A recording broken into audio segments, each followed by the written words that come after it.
Ever met anyone by the name of Pomposity? No, but if I do, they're in trouble. I'm with you.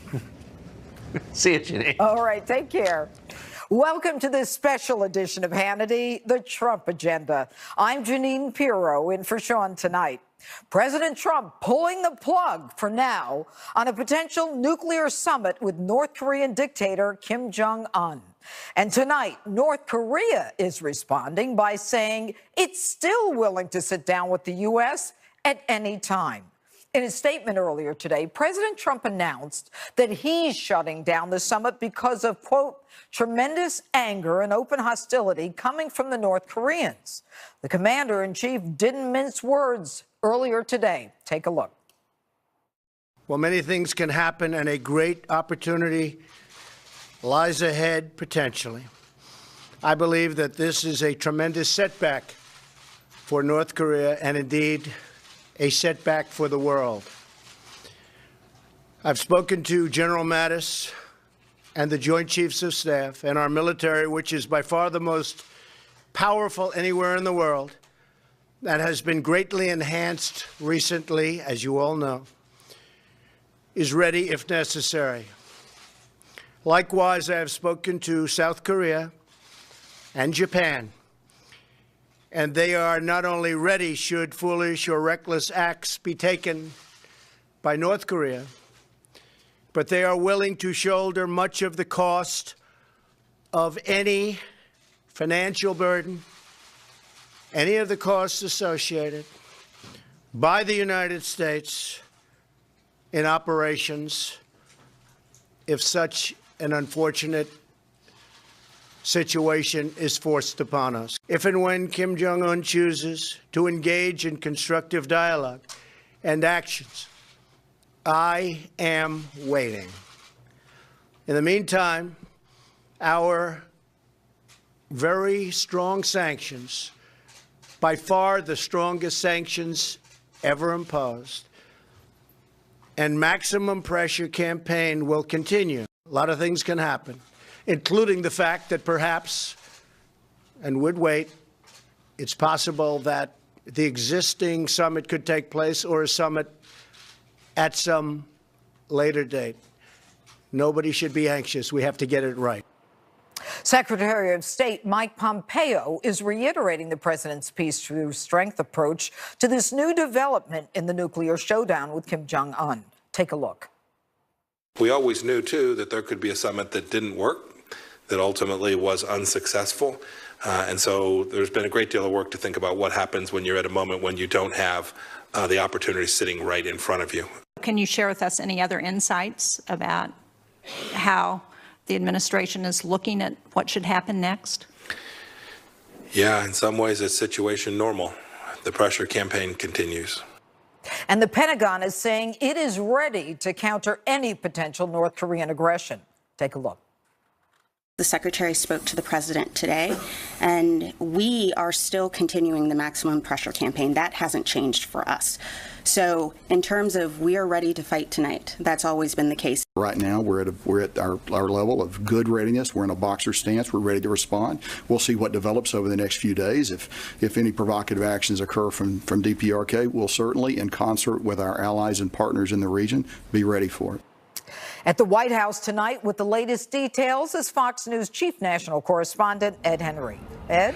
Judge, good to see you. Early today, President Trump's critics were having a field day suggesting maybe he celebrated a possible summit too early. But a short time ago, the president seemed to be vindicated as North Korean dictator Kim Jong-un sent out some officials to basically back down and say they want to revive face-to-face talks and believe they can bridge some of the tensions they have with the Trump administration. That's a dramatic reversal that came after the president, remember, after weeks of being more gentle and encouraging to the man he once dubbed Little Rocket Man, went back to the tough talk by saying he would not stand for the saber-rattling that we've seen by North Korean officials in recent days. The president, furious that North Korea's deputy foreign minister blew up over an interview that our own Martha McCallum did with Vice President Mike Pence. The vice president warned about the example of Libya and how things will end badly for Kim if he does not make a deal. North Korea's deputy foreign minister reacted by warning of a nuclear showdown and called Pence a, quote, political dummy. dummy.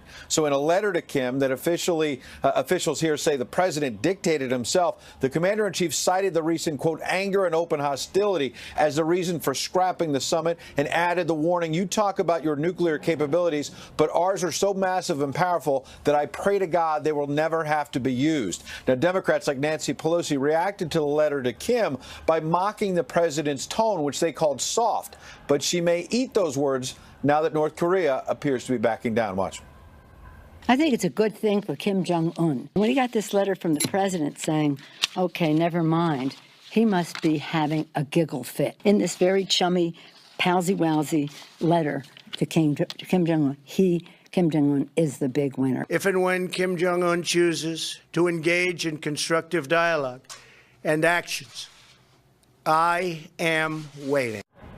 So you see the president putting the carrot out there by saying we could potentially revive this summit on either June 12th or some later date. But the Pentagon, as you noted at the top, is keeping the stick out there saying if Kim Jong-un does not come to the table for peace talks, they are ready for military action. Judge? All right. Thanks, Ed. Also tonight, North Korea is claiming to have destroyed its nuclear test site by setting off explosions in front of foreign journalists.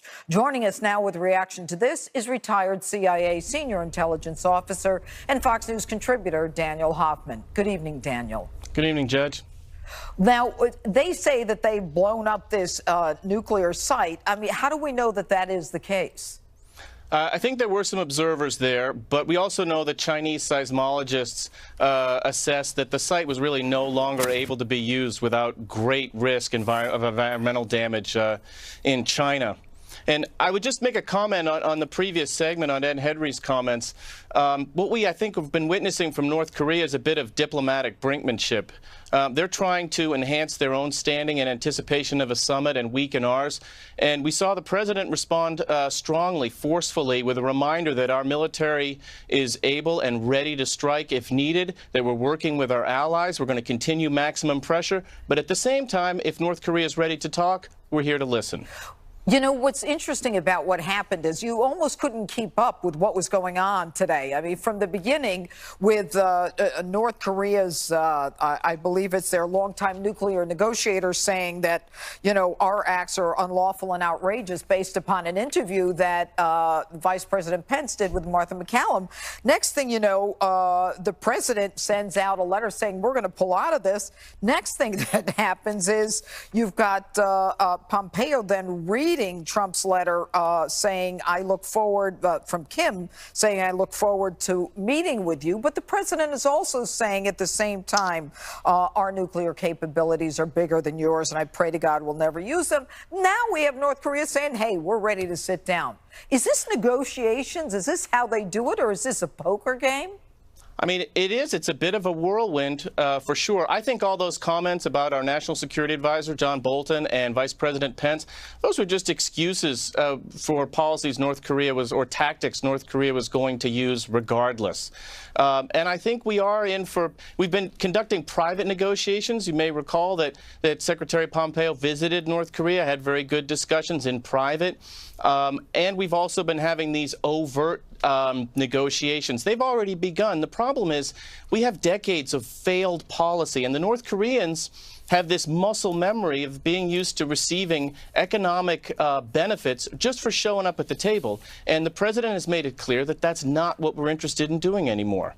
Well, I think there's no question that, you know, there have been three generations of North Koreans who've said that, you know, we have this plan where we're going to denuclearize. And then what happens is the presidents in the past, you know, have pretty much been satisfied with that. But my final question to you, Daniel, is that there's a report that we had people waiting 3 days to establish where the meet would actually take place.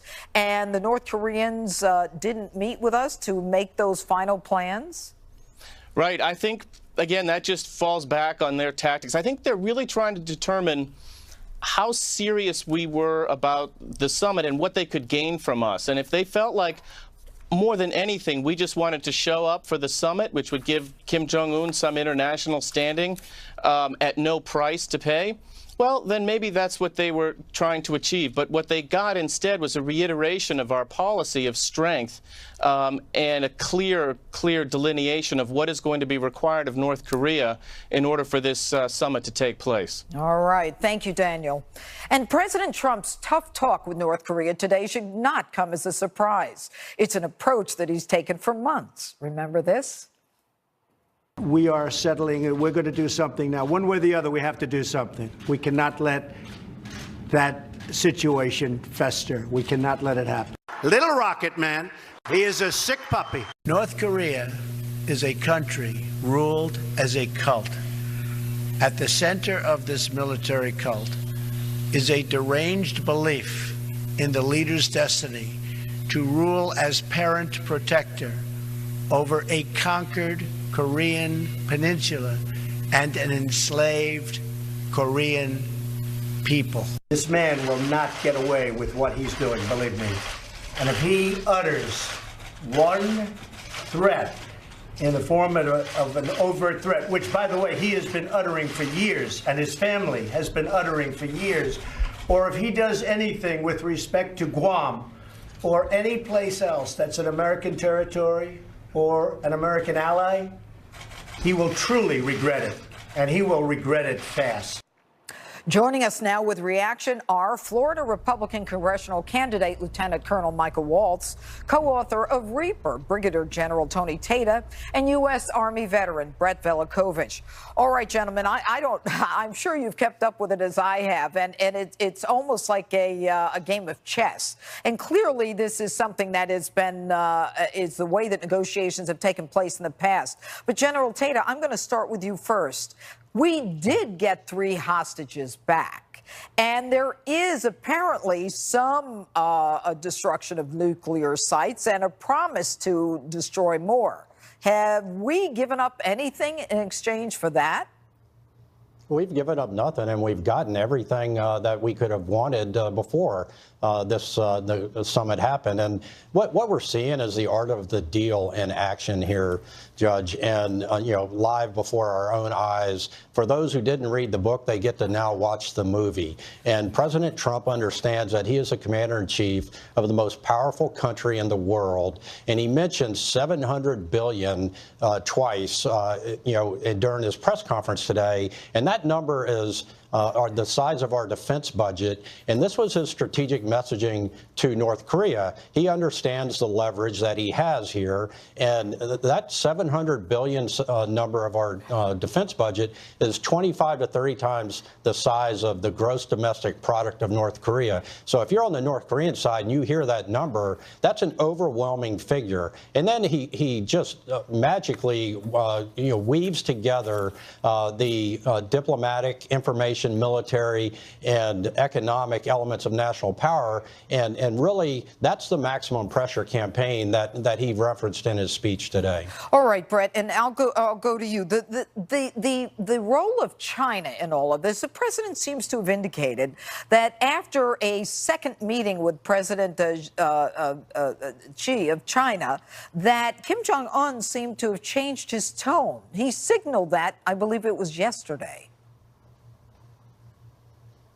And playing puppet master this whole entire time. From day one, this has always been just as much a negotiation with China as it is with North Korea. I mean, do you think that the Chinese want to see thousands of U.S. soldiers 200 miles off their border sitting there in South Korea? So they've been playing us all along, and we have to be very careful what we do here. But I think what we've seen just overall with these talks is we've been witnessing today a masterclass in negotiation that's been playing out on the world stage. The fact of the matter is that these deals are all about leverage, okay? And we're the strongest country in the entire world. We don't need to listen to a country or bow down to a country that has the economic GDP of less than the size of Honduras. And so it's very important when it comes to all these talks that Trump is very careful about being too accommodating to Kim Jong-un, because what it does is it risks this recognition for him of what he's always believed would happen all along when it comes to having this nuclear arsenal. So this deal has to get done, but it needs to be done right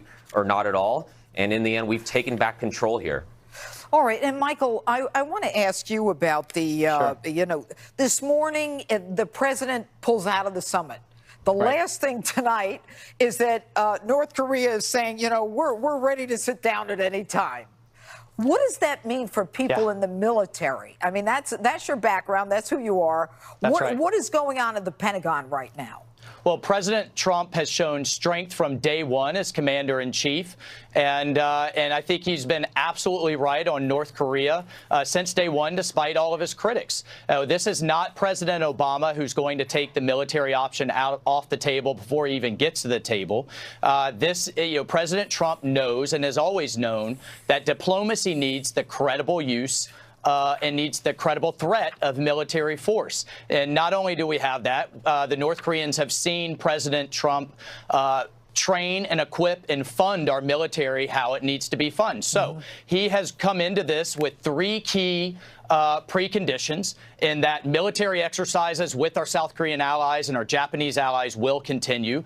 Denuclearization means exactly that it is full, verifiable denuclearization. And that key here is that the sanctions will continue. So what do I hope to see next from our commander-in-chief is that another round of sanctions, the 7th Fleet sitting off the coast of North Korea, and that for everyone calling him a warmonger, they're absolutely wrong. This president knows it's that credible use, and our veterans are cheering him on, that is actually going to mean peace through strength. All right. And General Tata, what about the fact that there hasn't been a firing of a missile by North Korea in months? Well, that's exactly right, Judge. You know, for all of the left that was rejoicing this morning, just to digress for a second, they've defended Hamas, they've defended MS-13, and they've defended now Kim Jong-un and North Korea, all in the same month, and that's pretty amazing if you think about it. But there's been no action from North Korea militarily, and as Michael just mentioned, we've kept doing our military drills. We've kept doing what we're doing. We've kept applying our pressure, and we're tightening the screws every day. And that is the leverage that President Trump has, and he knows he has it. And you walk away from the deal if you're not getting the terms that you want. And that's what President Trump is doing here. And it's just very textbook what he is doing. And so he knows he's got the leverage, and he's executing based upon being the leader of the most powerful country in the world, as opposed to apologizing, as President Obama did, and sending pallets of cash to get detainees back and all of that insanity. All right. And, Judge, if I can just jump in and remind everyone, President Reagan walked away from the summit, walked away from Gorbachev when they tried to move the goalposts, and that's exactly how President Trump is acting here. Okay, and Brett, I want to ask you one question. I only have about 15 seconds left. You know, we talked about China and the role of China. As we continue in this tariff back and forth, China is sending us a signal, too, by saying we can manipulate Kim Jong-un, correct? Yeah, absolutely. And I think that's the biggest problem with this, is that you're negotiating with a superpower here. But the fact of the matter is that our military is ready. We hold the cards right now. We left this deal on our terms. And right now we're in the best position we can be for these negotiations. So in the end, this is a deal that's meant to be for the entire world. It's not just America, and we can't fight it, and the president won't. Okay. All right. Thank you to all of you. And coming up on this special edition of Hannity, Democrats and the liberal media appear to be rooting for North Korea. We'll explain and then get reaction from Congressman Ron DeSantis, Jason Chaffetz, and Matt Schlapp. Stay with us.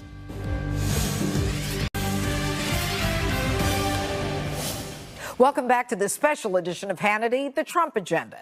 President Trump is proving he's willing to walk away from the table if North Korea is going to play games. Predictably, Democrats and the media are spinning the latest development to attack the president. Take a look. There goes that Nobel Peace Prize. There you go. There it goes. Oh, my gosh. Donald Trump's lack of rigor, his lack of seriousness, destabilizes this world at the great peril of the world and the American people. This is an unserious man with an unserious approach. The letter that the president sent, as a friend of mine said in an email to me as I was on the train to New York, it sounds like a 13-year-old stream of consciousness in a breakup letter from overnight camp. I get it. I'm going to break up with you before you break up with me, but by the way, call me. The art of diplomacy is a lot harder than the art of the deal. I don't think anybody should be surprised. I mean, when you run international affairs like it's a TV reality show and you don't prepare, things fall apart. And I think that's what's happened here. The president was rehearsing his end zone dance, and we weren't even at the 50-yard line yet on this summit. Last week, a U.S. team in Singapore stood up on a date by North Korea, then ghosted by North Korea. They're not even responding to U.S. overtures. And today, of course, culminating in name-calling, a very awkward breakup letter. Oh, and by the way, the threat of using nuclear weapons. Joining us now with reaction, our Fox News contributor, Jason Chaffetz, American Conservative Union Chairman Matt Schlapp, and Florida Congressman Ron DeSantis. All right, I'll start with you, Congressman. Are they rooting for North Korea? You know, it's interesting. You remember Obama's hostage deal when they sent the Taliban 5 to get Bergdahl, who was a deserter. All those people were saying what a great thing that was. Trump has already brought an unprecedented pressure. We got hostages back for giving up nothing.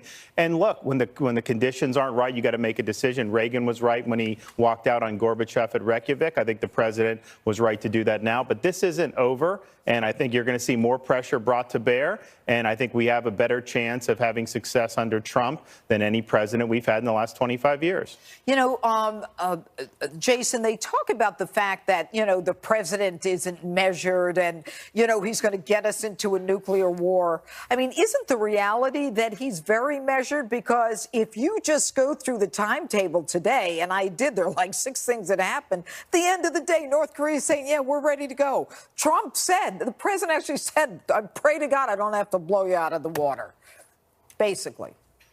Well, look, the Democrats are in a meltdown. They don't know what to do. You look at Barack Obama, you look at John Kerry, Hillary Clinton, all their efforts, billions of dollars, and they got nothing to show for it. Donald Trump comes in and is very measured, very tempered, and actually very diplomatic in what he's doing. He's willing to walk away from the table, which is one of the key things you need to do to negotiate. And Donald Trump, as the president, has had far more success than anything that Obama and Clinton and Kerry ever even dreamed about. And, you know, Matt, it's kind of interesting when you listen to some of those criticisms. I mean, the saying that President Trump is destabilizing the world. Yeah, it's quite unbelievable. Here's the bottom line. Geneva, Brussels, the UN, the European consensus, the international consensus, the tea and croissant crowd, they're very worried, Judge. But the fact is we finally have a president who's saying, look, we can be on a path, and that path can lead us to nuclear destruction. And guess what? I'm not going to take us down that path anymore. Nobody knows what to expect from him because we're not used to having an American president who's simply going to do what's in our country's best interest. And it's also not in the world's interest to have a nuclearized Iran or a nuclearized Korean peninsula. And I'm loving every minute of this. And, you know, Congressman, on the one hand, the president has to be careful to not be too accommodating. But at the same time, he did send basically a thank you letter saying, thanks for releasing our hostages. I mean, you know, he can't win for trying. Well, look, I wish John Kerry would have walked away from the table with the Iran deal. All he kept doing, he was desperate for a deal. Obama's desperate for the deal. They gave away the store to Iran. They gave $150 billion. They're airlifting cash. And so the president has done more to engage North Korea than any president, but he's doing it from a position of strength. And that's the key thing. I think if Kim Jong-un is going to evaluate this in the road that he may have chosen with their recent behavior, that's not the best road for him. And I think we're going to see continued pressure. And I bet you Kim Jong-un eventually comes back to the table. Oh, I don't think there's any question. But, you know, Jason, it's according to Nancy Pelosi, Kim Jong-un is the winner in this love letter situation. I seem to recall that during the Iran deal, that the president was sending, as I remember calling them, love letters to the Ayatollah that no one knew anything about. And isn't it ironic that it's almost as though the people in Washington, with all due respect to the people sitting here, don't really care about the world as much as they care about their own political party?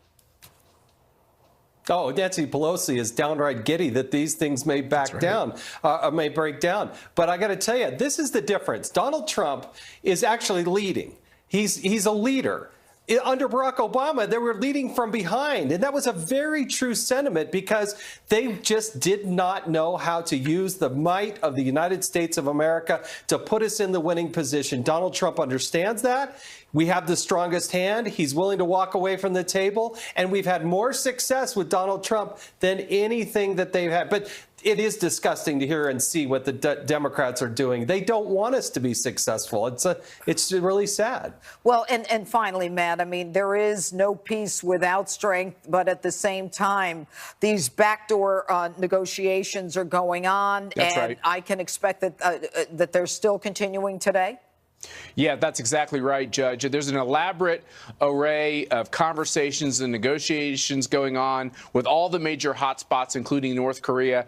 Look, there's going to be times when it looks like it's in sight, and there's going to be times when it looks like it's farther away. Right. I think the key is this. It's just like the congressmen have said. We want a good deal. We don't want any deal. We want a good deal. We want a deal that at the end of the process, the Korean Peninsula is denuclearized, and I have confidence that we're going to get there under Donald Trump. All right. Thanks, guys. And coming up, we'll tell you what happened in today's high-leverage intelligence briefings at the DOJ. Greg Jarrett and David Avella are next. That and more as this special edition of Hannity continues. What we're doing is we're cleaning everything up. It's so important. We now call it Spygate. You're calling it Spygate. A lot of bad things have happened. I want them all to get together. They'll sit in a room. Hopefully, they'll be able to work it out among themselves. What I want is total transparency. Wait, you have to have transparency. Even they probably want transparency because this issue supersedes a party. This supersedes Republicans and Democrats. So what I want from Rod, from the FBI, from everybody, we want transparency. And you know what? I think in their own way, they are obstructionists, but even the Democrats, I really believe, on this issue, it supersedes. I think they want transparency, too. Welcome back to this special edition of Hannity. That was President Trump yesterday talking about what he wanted out of the high-level briefings that took place today between the FBI, DOJ, and a bipartisan group of lawmakers about the Russia probe and the bombshell revelations that the FBI may have spied on the Trump campaign. Back with us live from the White House with what happened at these briefings, Fox News chief national correspondent Ed Henry. Ed? Well, Judge, good to see you. Despite what the president was saying there about Democrats, they came out of these two meetings pushing a narrative that they saw nothing new. In their words, there was no evidence that the FBI had actually, to support the allegations that they placed a spy inside the Trump campaign. But the way they phrase that leaves the door wide open to the possibility that there was surveillance of the Trump campaign, just not officially people placed inside the campaign. Republicans led by that man you see there, the House Intel Chairman Devin Nunes, saying tonight they can't discuss the classified info that came up at these meetings. But before the meetings, I spoke to him by phone, and Nunes lashed out at Justice Department officials, saying they are, quote, weak and pathetic for sitting on this information for so long. He is still pushing for more information. The president, as you know, for days now has been hammering James Clapper, James Comey, other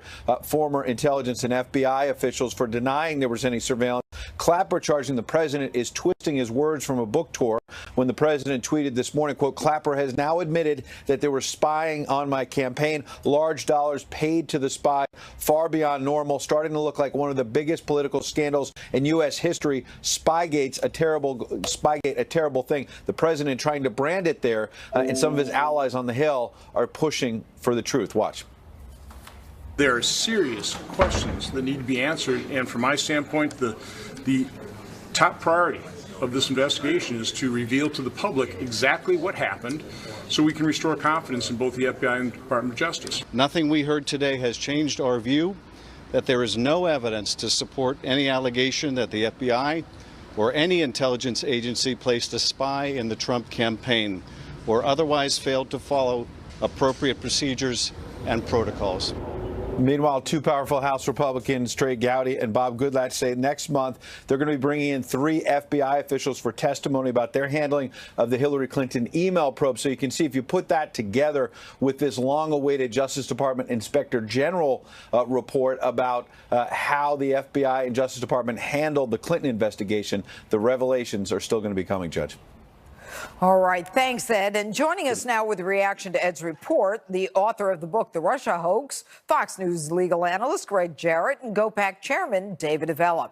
All right, Greg, I'll start with you. You know, the statement that there are serious questions that need answers. And now Trey Gowdy pushing on the on hearings with the investigation of Hillary Clinton, the IG report coming out. Right. Everybody seems to be pointing to the fact that we don't yet know, but that it's not going to be good for the Democrats and the Obama administration. Well, there were multiple players in the Obama administration, from the White House to the CIA director to the DNI to the FBI director. The list goes on. And they were all doing the same thing. They were all pushing a phony dossier to wiretap. And now we've learned that they were essentially spying. Spying takes on a myriad of different methods, and one of which is to insinuate yourself into a particular venue to entrap somebody into saying something incriminating. And if it was done for a political reason without proper legal justification, it's a violation of the law called abuse of power. But when you talk about without proper justification and obviously pursuant to the law, you've got Adam Schiff saying there's no evidence of a spy in the Trump campaign. Spy is something capable of many interpretations. James Comey goes out today and starts tweeting it's a human source. Or is spy in the Trump campaign? There was a person in the campaign or watching from outside, or otherwise failed to use protocol? In other words, it's so Clintonian in terms of its interpretation, it doesn't mean anything. They're drawing a distinction without a difference. If a undercover informant infiltrates a campaign, insinuates himself into conversations to gather evidence secretly, that's spying. Now, you can call it other things as well, but you have to have the proper legal justification to do it, and I'm guessing they didn't have that. Proper legal justification, and if it's a presidential campaign, the Attorney General herself, Loretta Lynch, has to approve it. So either James Comey went rogue on this thing, or Loretta Lynch approved it, which shows the Obama administration is all over it. But for the political aspects, David Avella, what do you think the American people are thinking? How is this going to play out politically? Well, they hear James Clapper talking about how the former director of national intelligence has an aversion to spying. Judge, it's kind of like the former director of the Food and Drug Administration saying they have an aversion to broccoli. I mean, this wording that Washington likes to use is what makes most Americans shake their head.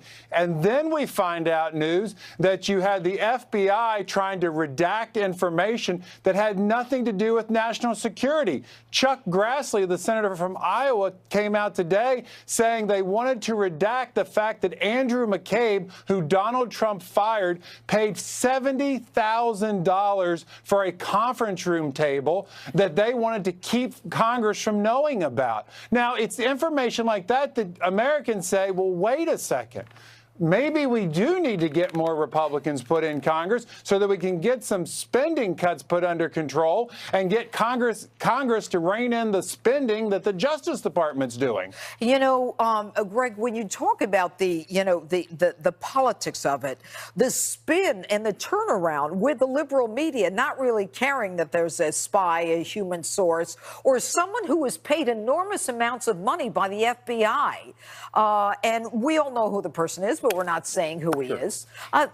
It's just incongruous. Well, it wasn't just the spying, but then they were obtaining, without a court warrant, using a rather devious, clever device, national security letters in order to obtain phone records and other documents. It just underscores that the people in the highest ranks of government at the FBI and the DOJ are devoid of principle. They are unscrupulous individuals. They need a house cleaning. Well, I don't think there's any question they need to house clean. And I'll go back to you, David. I mean, first of all, James Comey is fired.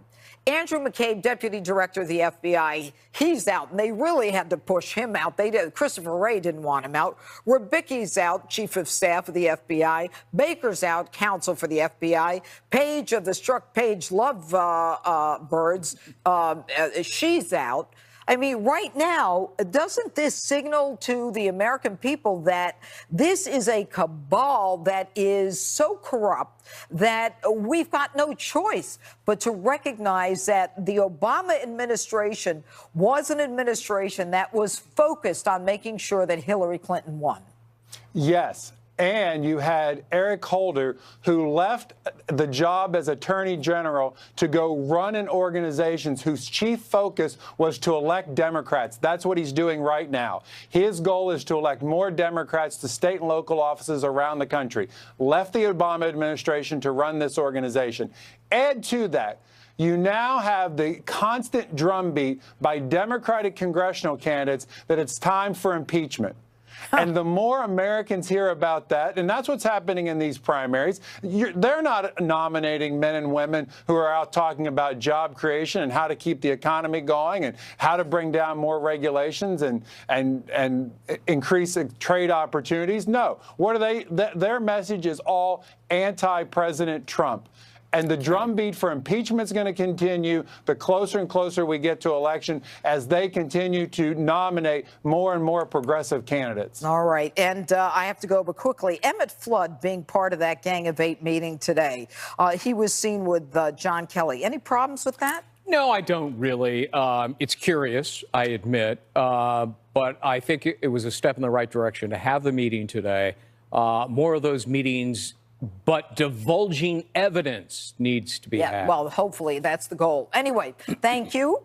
And coming up on this special edition of Hannity, President Trump is firing back at former FBI Director James Comey and his disgraced former deputy Andrew McCabe. Sebastian Gorka, Dan Bongino, Tammy Bruce on that and more next. What is your reaction to James Comey? Well, I'd actually say, how is he going to explain to his grandchildren all of the lies, the deceit, all of the problems he's caused for this country? I think a thing that I've done for the country, the firing of James Comey, is going to go down as a very good thing. FBI is great. I know so many people in the FBI. The FBI is a fantastic institution, but some of the people at the top were rotten apples.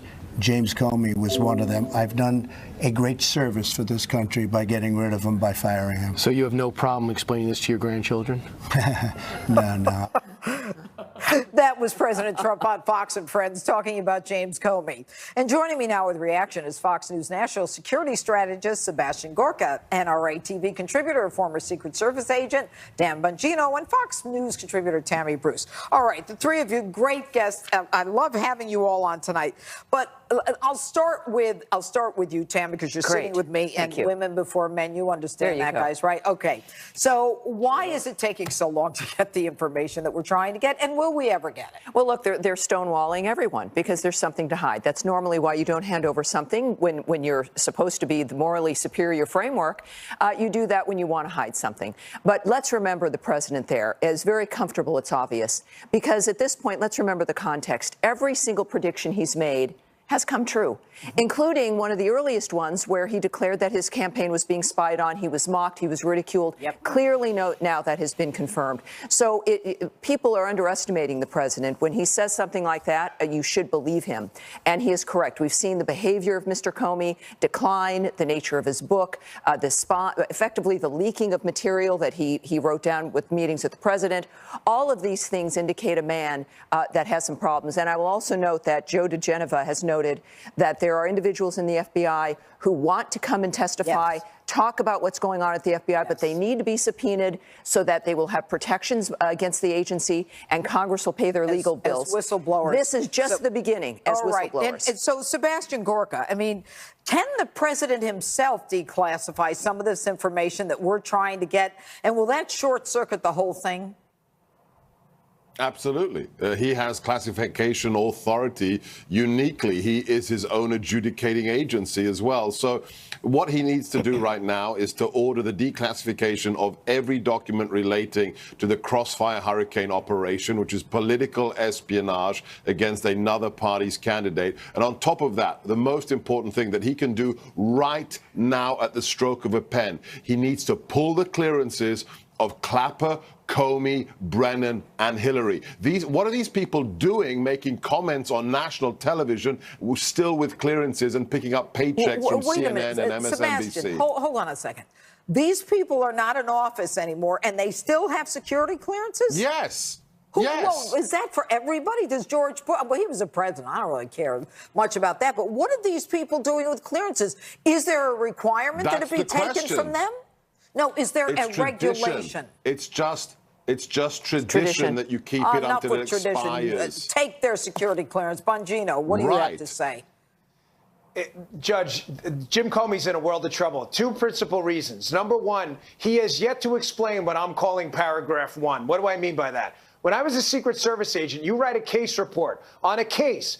Paragraph 1 says how that case started. I received a call about a stolen credit card, wherever it is. No one has given us paragraph 1 on why they started a counterintelligence investigation against Trump. We've heard 3 different stories. Point number 2, there are felony leaks in this case. There was an October 31st leak to the New York Times about the existence of the case before they disclosed it to Congress, and a leak to the Washington Post about the investigation into Mike Flynn. I believe, by the way, that's why they're not declassifying everything, because they may have a serious felony case against the leakers. I agree. Tammy? Yeah, look, I think the irony of this is that they thought this Russia complaint was going to bring down Trump, and what it's done is unlocked the door to show us a level of corruption that none of us could have imagined.